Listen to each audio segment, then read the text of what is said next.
Hi, I'm Mike from 1A Auto. We've been selling auto parts for over 30 years.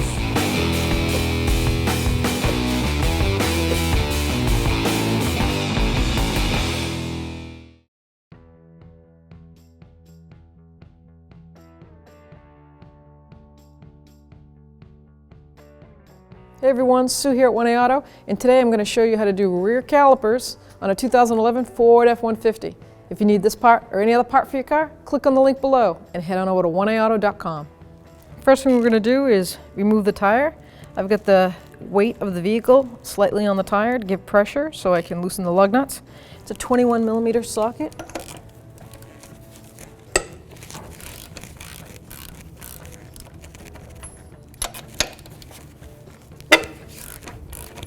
Now I'm going to raise and support the vehicle with a 2-post lift. You can use a jack and jack stands at home. Before I take this lug nut completely off, I want to see if I can get this tire off or if it's frozen on the hub. It's pretty on there, so good thing I checked, so now I'm going to leave that on. And I'm going to get a 4-pound hammer and I'm going to hit it from the back and see if I can break this free.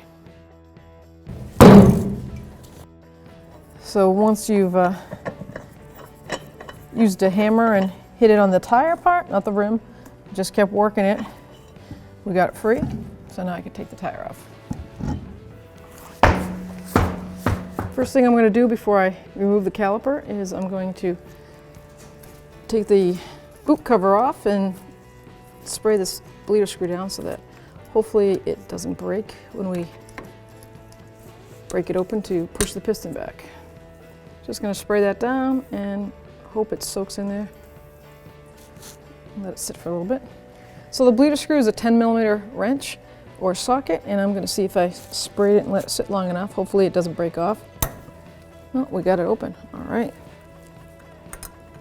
We open the bleeder screw for a reason, to make sure it breaks open, because we're going to end up opening it and pushing the piston back to bottom out the piston, because you never want to push the piston back with a bleeder screw closed on an ABS system.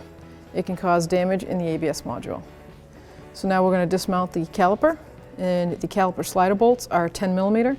On Fords, it's not uncommon to see this top rubber balancer in a sense. It's like a shutter balancer. It stops the caliper from shuttering during hard braking.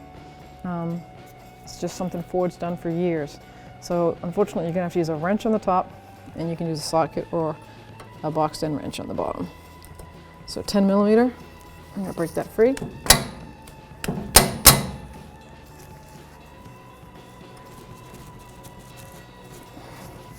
So we'll take the bottom bolt all the way out. You can't take the top bolt completely out because of the leaf spring and the rubber bushing that's on the end, but you can take that out once you've pried the caliper up and off the bracket, which we'll do.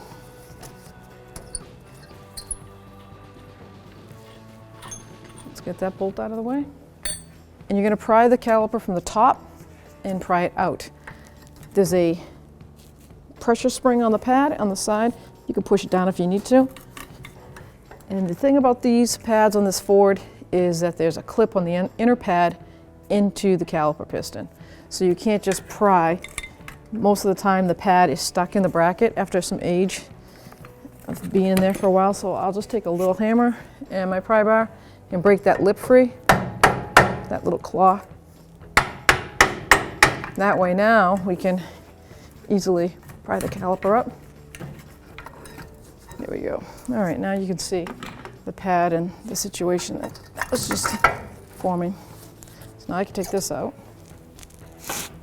So see how the top pads have this slot on the bottom, and the bottoms have the groove, so it sits down in like a fork. And then you have to put the top down. So the bottom goes in first, and the top slides on. That's how we're going to install it also. So now I could take a hammer and take the pads off. The inner one will come right out. Those are the fingers that I was talking about that sit inside the piston. You're going to need to take a hammer to the outer one to break these butterfly fingers off.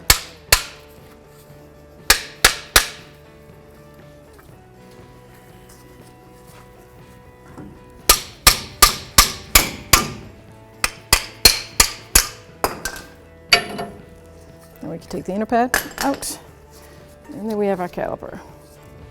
When we did a rear brake job on this truck, the driver's side bleeder screw was frozen in the vehicle and it snapped off flush with the caliper. This does happen, it's not uncommon. When this happens, we replace calipers, and I do personally, because this is such a lightweight and the materials are so thin.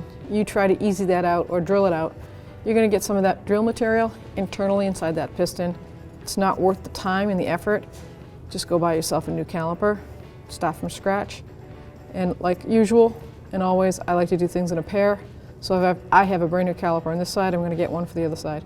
It's equal pressure for hydraulic for equal braking. You don't know if this, on the other side, if this piston is just starting to wear down or the seal is weak, you're not going to have accurate hydraulic pressure on braking. So I strongly recommend 2 calipers, even if only one needs to be replaced. So here we have our new caliper. The inner pad has to go in first. It's got those 3 spring fingers. They fit right inside the piston cup like that. And just a firm push. And then the outer pad is going to go on. These both go on before you put the caliper on. And you've got the 2 guides right there and that spring clip. So you're just going to push down on it.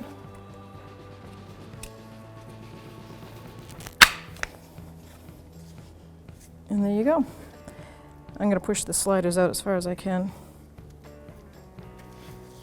Go to line this up. Remember, we've got the bottom one that goes in first. So once you have the caliper in the bottom groove, don't forget to put the caliper slider or pin in. You have to put that in prior. So much fun. Okay, and then you're going to make sure that pin is all the way pulled back. And you can push down the caliper right into place. Use a little hammer or rubber mallet just to tap it. Make sure everything looks lined up. So the caliper comes with new bolts. It did come with 2 of this style new bolts, but I wanted to make sure I put that balancer back on the top. Ford, I'm sure, knows better, so it's usable. It's not broken, so I'm going to reuse it. Before I tighten it down, I'm just getting it, make sure it's threaded in place. And I'm going to thread this one in place. I have not dismounted the old caliper yet. And that's because it's just easier to get this one all nice in place. Then I can transfer the flex hose right over and not make a mess. Or minimal mess, shall I say. So I'm just going to snug that down, make sure it's tight. Same with the bottom. So now I'm going to take the shipment plug and the new copper washers that come with the caliper. I'm going to take these out because I'm going to use them right away on the bolt and install that into the flex hose. Now when it comes to taking the flex hose off the caliper, I have not loosened that. I didn't loosen that prior when it sat inside the bracket. It's just an old bad habit. So I suggest if you have it in the bracket prior to and you know you're going to change the caliper, break that flex hose bolt off prior, because when it's floating like this, you can't do it by hand. You need an air tool or electric tool. So, pardon me, but I'm going to use an electric 3/8 gun, 50mm socket. I'm going to break that free. Make sure I got my catch pan down below. Now you'll see the Banjo bolt, and looks like the copper washer is not on there. Let's look, there it is on the flex hose. That cannot be reused. We've got to get it off there. Sometimes I use the old bolt and I'll just put it in just a little bit and pry it. Sometimes it knocks it off. If not, then we have to get a flathead screwdriver. Oh, there we go. So I popped it off. So it gets pressed in there. That's the whole point. It gets like compressed in there. So that's why they give you 2 new washers. So I have my Banjo bolt, my new copper washer, put it in. So I'm going to put the bolt through and then put the other copper washer on that side. And then thread it in.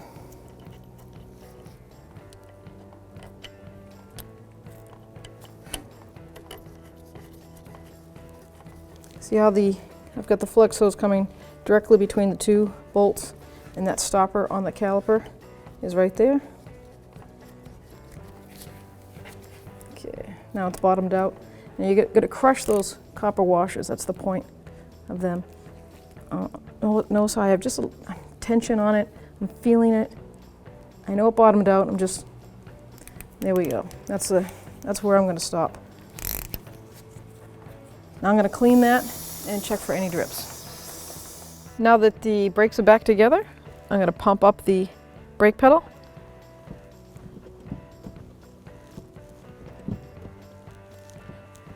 Once I feel like I've got a firm pedal, I can check my brake fluid, remove my cover, and I can check the line on the side. It's just a little low, so I'm going to top it off. We're using the manufacturer's DOT.3 recommendation fluid, and that is on the cover, right down there. Snug it up.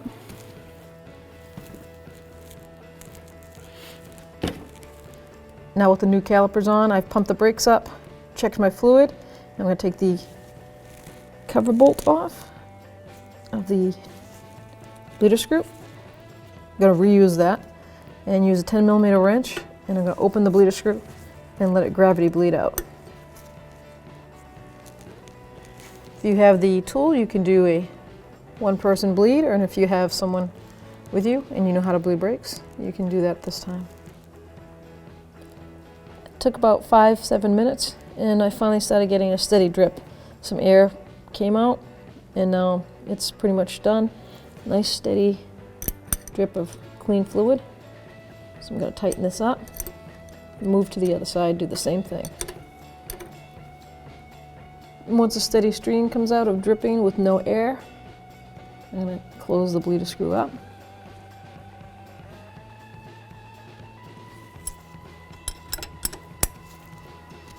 Make sure it's snug. Put the cover back on and clean it down with parts or brake spray. So I put the cover back on the bleeder screw on this side, and I'm going to spray it down. Now that I've bled my brakes and I'm complete back there, everything's closed up and cleaned, come up to the master, and I have to take the brake cap off. See the rubber diaphragm that got sucked down from the vacuum of the pumping? I'll just put that back in, and then I'm going to top my fluid off to the max line with .3 brake fluid that's recommended. Cover's nice and clean, and I'm going to reinstall it, lock it down. Now I'm going to get ready and put the tires back on.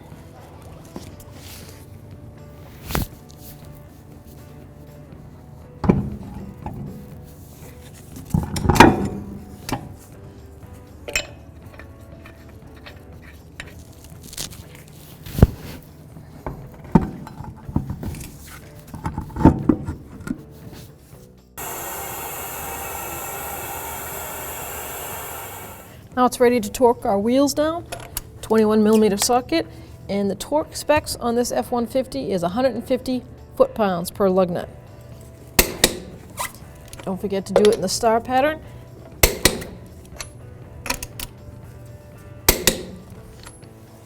Do it to all wheels that you've removed.